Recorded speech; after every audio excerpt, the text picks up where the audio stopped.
Morning, everybody. How are you guys doing?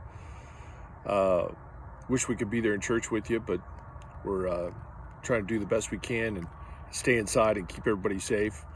And that's kind of the same situation everybody's in right now. The coronavirus around the world. Everybody knows that name. Everybody knows what it is, and they're experiencing upheaval in their lives because of it. And I kind of want to speak to that today a little bit.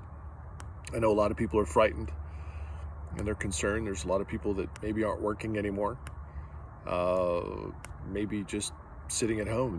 They're in a situation that's challenging, and I want to kind of speak to that. But the way I want to do that is to tell you a story, and then maybe make 3 or 4 points that I hope will help you this week, and that you can think about and kind of move your thoughts toward as we go through the week. And the story I want to tell you about is about a man named Alexander Kerr, and that's Kerr. Alexander Kerr came to be a Christian, came to know the Lord under the ministry of Dwight L. Moody. You can look up D.L. Moody. It's a good topic to Google and check. It's D as in Dwight L. Moody. And Mr. Moody was a shoe salesman until he decided to wholly commit himself to the Lord and went into the ministry. And that ministry was responsible for thousands and thousands and thousands of people coming to the Lord.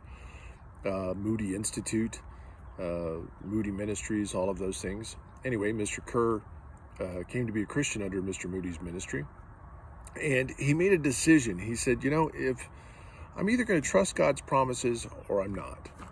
And so one of the first promises that he read about was in Genesis chapter 28-22, where Jacob decides to mark an experience. He's just had a dream, and so he makes a vow.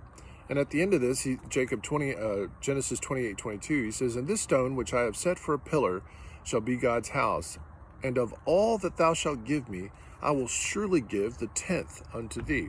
And that's where we get tithe. So Mr. Kerr decided that no matter what, increase, profit, income, whatever, he would give a 10th to God. And he began to do that. And he eventually started a company called the Kerr, I think it's the Kerr Canning Company or the Kerr Jar Company. And he began to make these. You can see here, this is a mason jar, and this particular one is a Kerr mason jar. And you can see that it's the kind you probably saw around your grandmother's house. It's a self-sealing. The difference between a Kerr jar and other mason jars was this big mouth. It was easier to put the food into it without it going down the sides and making a mess, because a lot of the other jars had smaller mouths. Mr. Kerr made them big. And he built his factory in San Francisco. Now, when you have glass, you have to heat up silicone and a lot of other stuff to make the glass. That requires fuel and huge tanks to do that, and to pour it into the molds and do the glass. He was all the way on the East Coast, though, when in 1906, the great earthquake hit San Francisco. And then it started fires. So not only did it hit San Francisco and just level it, but then it began to start fires. Well, his factory was right in the middle, the epicenter of this earthquake. And so people in New York, or wherever he was on the East Coast, told him, "You're ruined. You're bankrupt. It's burnt you out, broken everything. I mean, you have a glass factory in the middle of an earthquake, right?" But Mr. Kerr says, "Nope.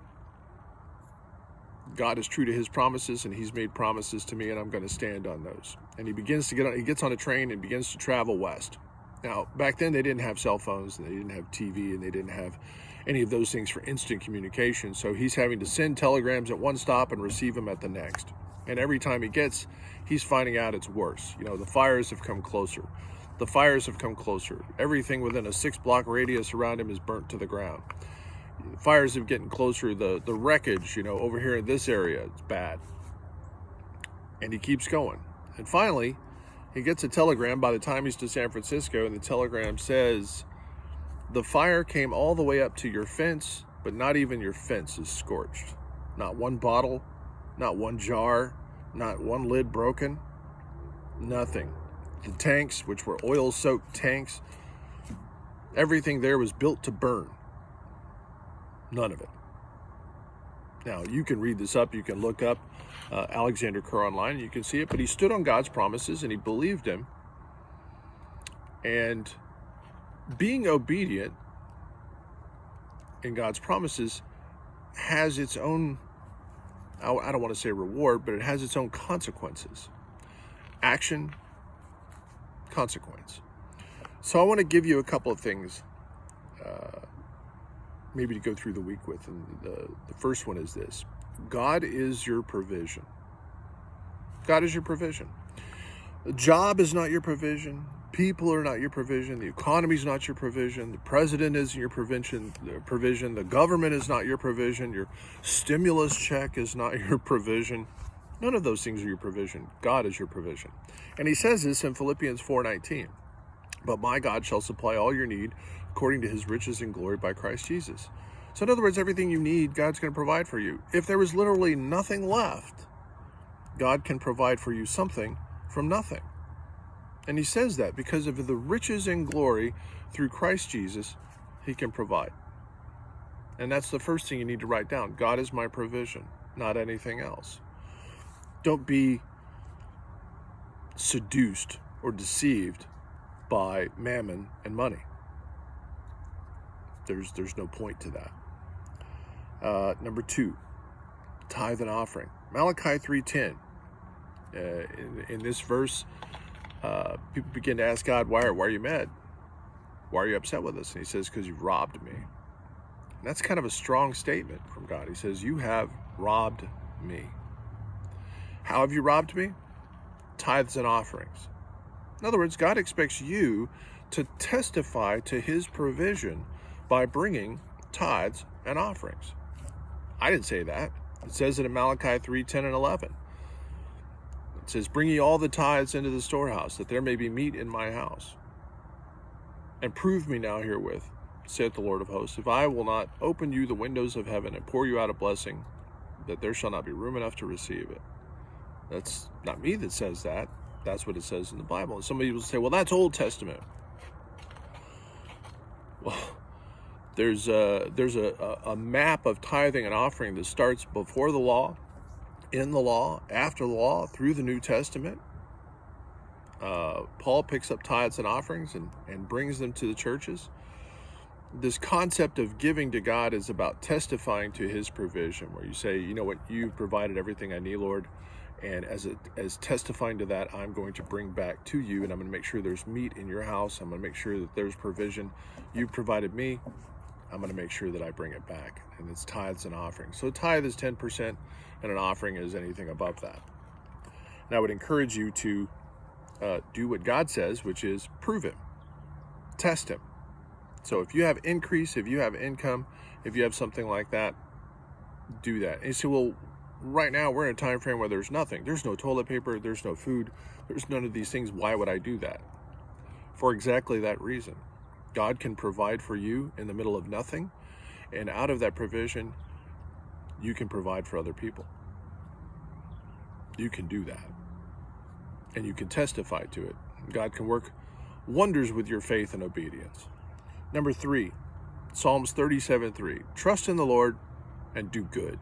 There's an opportunity to do bad. You can give into your fear. You can give into your concerns, and you can hoard, and you can steal, and you can, go crazy out there. You can do a bunch of stuff. That's certainly one path you can take.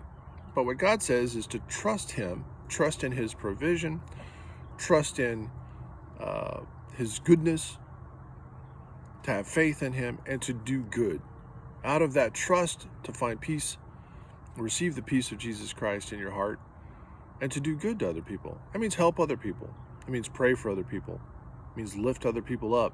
See if you can help somebody out. You're stuck at home, see if you can mow somebody's yard next to you. Do something helpful, to do good. Pray for someone. If you can't get anywhere, pray for them. You can definitely do that. Pray without ceasing. Pray always. Number 4, Joshua 1:9. God says, have not I commanded you? It's not, he doesn't ask us. He says, I'm telling you, be strong, have good courage, don't be afraid, neither be thou dismayed. For the Lord thy God is with you, whithersoever you goest. He's with you. He's saying, be strong, don't be afraid. Now, when you look at all that and you begin to tune your heart to God's will, you see that, number one, you need to have faith.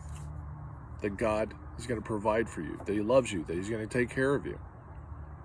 Number two, you need to stand on his promises and take action. Prove him. That's what he says to do. Trust him, do good, and don't be afraid. And a promise I'll give you this week is Psalms 91, 9, 10, and 11. Actually, let me look that up because I want to make sure I read it to you right.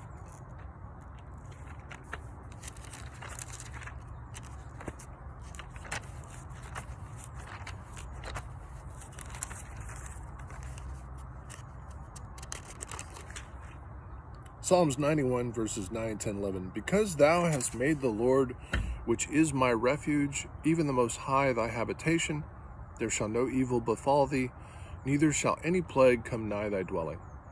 For he shall give his angels charge over thee, to keep thee in all thy ways. That's a promise you can stand on.